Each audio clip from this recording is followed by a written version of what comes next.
Gen জিদের peri peri মসলা খুব পছন্দের মসলা। আর আমার বাড়ির জেন জির জন্য তাই বানিয়েছিলাম peri peri chicken fried rice. খেতে দারুণ টেস্টি হয়েছিল।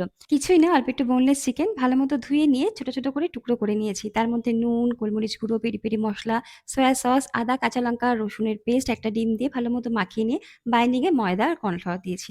সবকিছুকে মিক্স করে চিকেনটা রেস্টে থাক। ১ কাপ বাসমতি চাল ৩-৪ বার ধুয়ে ভিজিয়ে রাখবো। এবারে বাটিতে বেশ কিছুটা জল গরম করে জলটাকে নোনতা হওয়ার মতো নুন আর ১ চামচ সাদা তেল দিয়ে চালটাকে কিন্তু 80% মতো কুক করে নিতে হবে। সঙ্গে সঙ্গে জল ঝরিয়ে নেব, তাহলে চালটা ঠিকঠাক রান্না হবে। এবারে চিকেনগুলো উল্টে পাল্টে সাদা তেলে ভেজে নেব।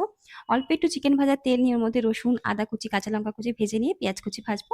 তারপরে দিয়ে দেবো কুচি করা ক্যাপসিকাম, গাজর আর বাঁধাকপি। সবজিগুলোকে মিনিট খানেক ভেজে নিয়ে ১ চামচ করে সয়া সস, চিলি সস আর ভিনেগার দেবো। দিয়ে দেবো ভেজে রাখা চিকেন আর দিয়ে দেবো ভাত, নুন, গোলমরিচ গুঁড়ো, পেরি পেরি মসলা, ১ চিমটি চিনি। সবকিছুকে দিয়ে হাই ফ্লেমে ভালো মতো মিক্স করে নিতে হবে।